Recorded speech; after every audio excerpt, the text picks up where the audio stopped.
తమిళనాడు నూతన సీఎంగా రేపు విజయ్ ప్రమాణ స్వీకారం చేయనున్నారు. టీవీకేకు కాంగ్రెస్, కమ్యూనిస్టులు, వీసీకే లాంటి పార్టీలు మద్దతు ప్రకటించాయి. అయితే విజయ్కు మద్దతుగా నిలిచి కాంగ్రెస్ తమకు వెన్నుపోటు పొడిచిందని డీఎంకే వర్గాలు ఆరోపిస్తున్నాయి. తమిళనాడులో ప్రభంజనం సృష్టించి అతిపెద్ద పార్టీగా ఏర్పడిన టీవీకే సారథ్యంలో సంకీర్ణ ప్రభుత్వం ఏర్పాటు దిశగా అడుగులు పడుతున్నాయి. మే 7వ తేదీన విజయ్తో పాటు 20 మంది మంత్రులుగా ప్రమాణ స్వీకారం చేయనున్నారు. దళితులు, మైనార్టీలు, క్రిస్టియన్లతో పాటు అగ్రకులాలకు కేబినెట్లో అవకాశం ఇవ్వాలని విజయ్ నిర్ణయించినట్లు తెలుస్తోంది. టీవీకే ఎల్పీ సమావేశంలో విజయ్ను శాసనసభాపక్ష నేతగా ఏకగ్రీవంగా ఎన్నుకున్నారు. అనంతరం విజయ్ గవర్నర్ రాజేంద్ర అర్లేకర్ను స్వయంగా కలిసి ప్రభుత్వ ఏర్పాటుకు అవకాశం కోరుతూ లేఖ అందించారు. 2 వారాల సమయంలో సభ విశ్వాసం పొందుతామని తెలిపారు. ఇప్పటికే కాంగ్రెస్, వీసీకే, కమ్యూనిస్టు పార్టీలతో విజయ్ సంప్రదింపులు జరిపినట్లు తెలుస్తోంది. అందుకే 2 వారాల గడువు సరిపోతుందని ఆయన విశ్వాసంతో ఉన్నట్లు చెబుతున్నారు. విజయ్ సారథ్యంలోని టీవీకే మెజార్టీ మార్కుకు దూరంగా నడిచిన నేపథ్యంలో కాంగ్రెస్, ఇతర పక్షాలు మద్దతిచ్చేందుకు ముందుకొస్తున్నాయి. టీవీకేకు మద్దతిచ్చేందుకు కాంగ్రెస్ పార్టీ నిర్ణయించిందని కేసీ వేణుగోపాల్ తెలిపారు.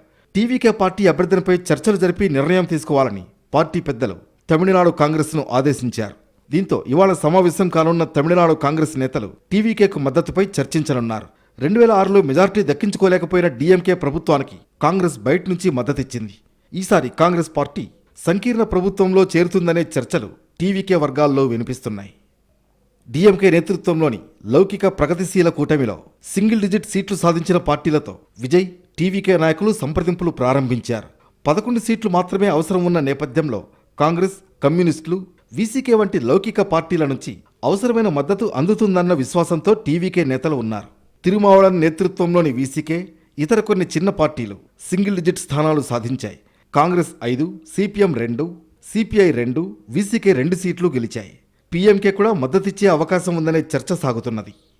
తమ ప్రభుత్వానికి మద్దతిచ్చే పక్షాలకు 4 నుంచి 6 కేబినెట్ బెర్తులను విజయ్ ఆఫర్ చేసినట్లు ప్రచారంలో ఉన్నది.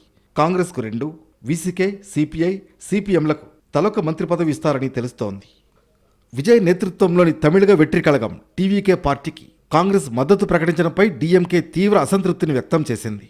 తమతో దశాబ్దాల పాటు మిత్రపక్షంగా ఉన్న కాంగ్రెస్ ఎన్నికల తర్వాత పొత్తుని వీడి టీవీకేకు మద్దతు ఇవ్వడంపై డీఎంకే నేతలు ఆగ్రహం వ్యక్తం చేస్తున్నారు. డీఎంకే వర్గాలు కాంగ్రెస్ను వెన్నుపోటుదారులతో పోల్చాయి.